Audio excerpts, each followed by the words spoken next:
Hey everyone, this is Saurian Target coming back at you with another Carnivores Top 5 video, where today we're going to be taking a look at the top 5 maps in the classic PC game, Carnivores 2. Now, just like the Carnivores 1 maps, I love all of these maps, although I admit I like the ones from Carnivores 1 better, and it was really tricky to reorder these in a list from worst to best. So if your favorite map ends up low on the list, just remember that this list is only my opinion on the best maps in the game. If you disagree, feel free to leave your picks in the comment section below. So without further ado, let's begin. So coming in at the number 5 spot, we have what might be a surprise to some people, Mount Revan.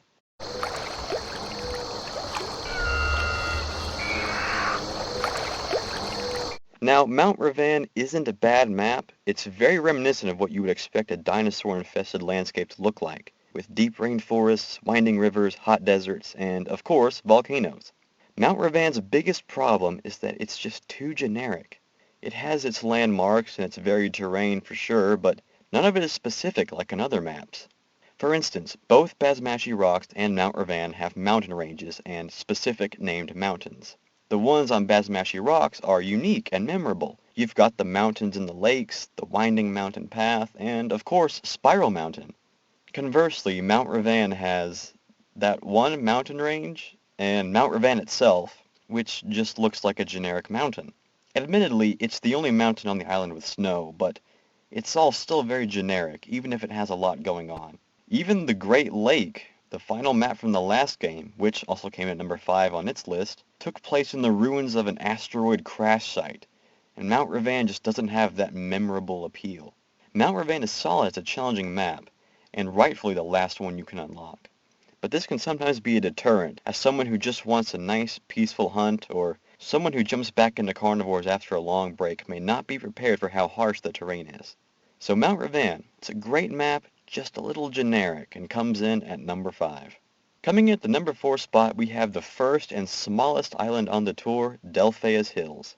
Now, a lot of people hate Delphia's Hills, and I totally understand why.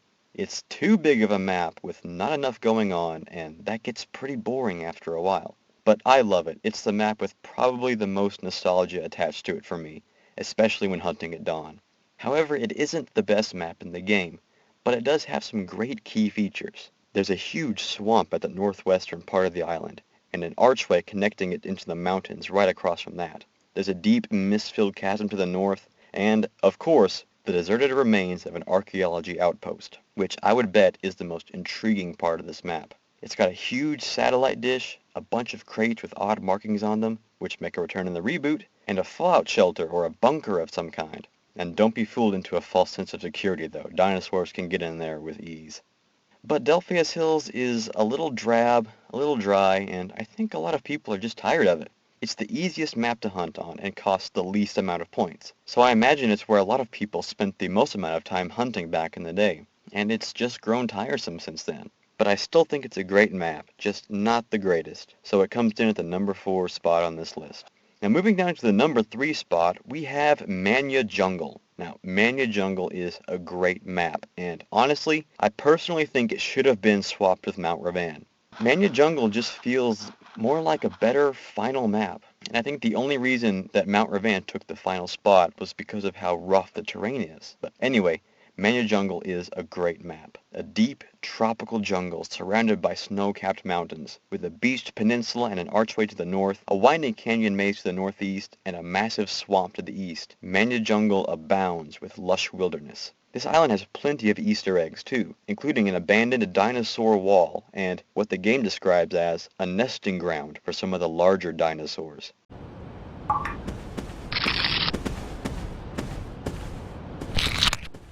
So Manya Jungle, an excellent map. Probably should have been the finale, but regardless, it comes in at number 3. So coming at the number 2 spot, we have Vengar Fjords. Now, Vengar Fjords is an incredibly unique island to hunt on. It's extremely lush and rich with vegetation, even more so than Manya Jungle, and it was apparently carved out by glaciers millions of years ago. It also has many fascinating landmarks, mostly dealing with carved mountainous canyons and waterways. In fact, the entire island is broken up by waterways and appears to be more of a marsh than an actual structured island. Aside from the countless rivers and waterways breaking up the island, Vengar Fjords has other bodies of water, including 6 small pools all lumped together in the southwest. There's also an extinct volcano which has filled with water over time. There's also an underground pool inside a cave, which makes for a great place to hide from large predators. Other notable landmarks that dot the swampy landscape include a deep canyon maze filled with cacti in the center of the island, and a cave perched on top of a hill that overlooks a watering hole to the north. This cave makes an excellent sniper position if any animals come to drink. In addition, Vengar Fjords is really just a gorgeous map. Its vibrant green and blue colors contrast nicely with the colors of its prehistoric inhabitants, and the amount of vegetation and landmarks on its surface help it become the #2 Carnivores 2 map.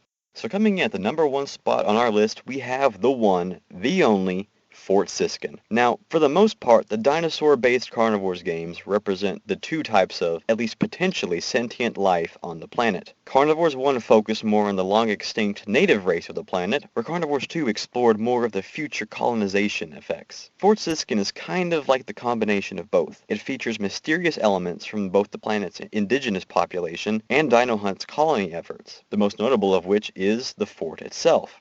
In the southeast corner, nestled between two mountains and flanked by a river, lies the famously abandoned Fort Siskin, nothing more than a cluster of empty huts. Dino Hunt didn't divulge much information about the fort, aside from the fact that a Tyrannosaurus breached the dinosaur wall that guarded it. There's also a small hut on its own way out in the forest, which may or may not be related to the fort. Besides the fort itself, Fort Siskin is also home to FMMUV-32's version of Stonehenge. Located on a cliff on the northeastern coast, this mysterious rock formation overlooks the ocean, and not much is known about it. Other landmarks on the island include a deep, fog-filled valley in the northern section of the island, a beach surrounded by mountains, and a treacherous stone monument maze to the northeast. All of these natural formations add to the uniqueness and challenge of the island, and provide excellent hunting opportunities. So Fort Siskin comes in at #1. So there you have it, guys. Those are my views on what I consider to be the top 5 maps in Carnivores 2. But what did you think of the list? Were there any that would have made a better contender for the #1 spot? What's your favorite Carnivores 2 map? Let me know in the comment section below, and I will see you guys next time. Does anyone else think that Delphius Hills looks kind of like Louisiana just flipped horizontally? No? Just me? Alright.